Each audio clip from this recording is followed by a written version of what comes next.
Gaza युद्ध को 1 साल से ज्यादा का वक्त हो गया है, लेकिन इजरायली फौज अभी तक हमास का सफाया नहीं कर पाई।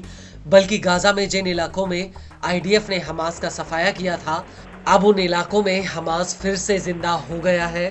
जी हाँ, हमास के लड़ाके लगातार उन इलाकों पर अपनी पकड़ मजबूत कर रहे हैं जहां से आईडीएफ ने उनका सफाया किया था, और इसी वजह से गाजा युद्ध अब आईडीएफ के लिए एक मौत का जाल बनकर रह गया है, जिसमें हमास के लड़ाके आईडीएफ के टैंकों और जवानों को एक झटके में निपटा रहे हैं।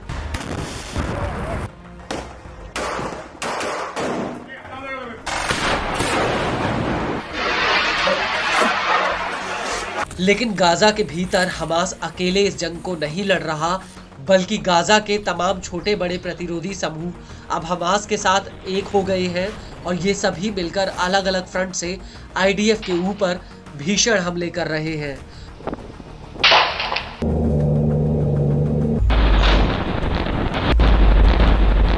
और अब नेत्जरीम एक्सिस में आईडीएफ के ऊपर एक बहुत बड़ा अटैक हुआ है। दरअसल फिलिस्तीनी इस्लामिक जिहाद की सैन्य शाखा अल कुद्स ब्रिगेड्स ने नेत्जरीम एक्सिस में आईडीएफ की चौकियों पर जमकर रॉकेट दागे हैं। अल कुद्स ने यह हमला अबू अली मुस्तफा ब्रिगेड्स और अल अमूदी ब्रिगेड्स के साथ मिलकर किया है।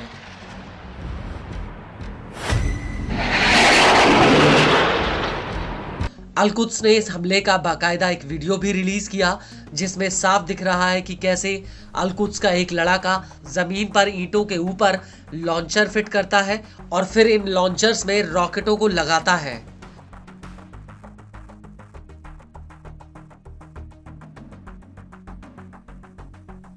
और इसके बाद एक कमरे के भीतर अल कुद्स के कई लड़ाके आपस में कुछ बातचीत करते हुए नजर आते हैं, और उनके सामने एक टेबल पर एक पिस्टल भी दिख रही है, और इस टेबल के बगल में एक रिमोट कंट्रोल है जिसे अल कुद्स के लड़ाके दबाकर इन रॉकेटों को फायर कर देते हैं।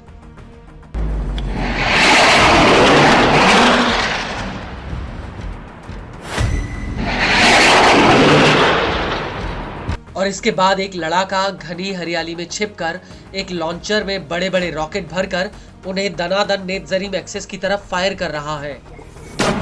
गौर करने वाली बात यह है कि अल कुद्स ने इस वीडियो के बाकी हिस्से को धुंधला कर दिया है, जिससे आईडीएफ इस हमले वाली जगह को पहचान ना पाए।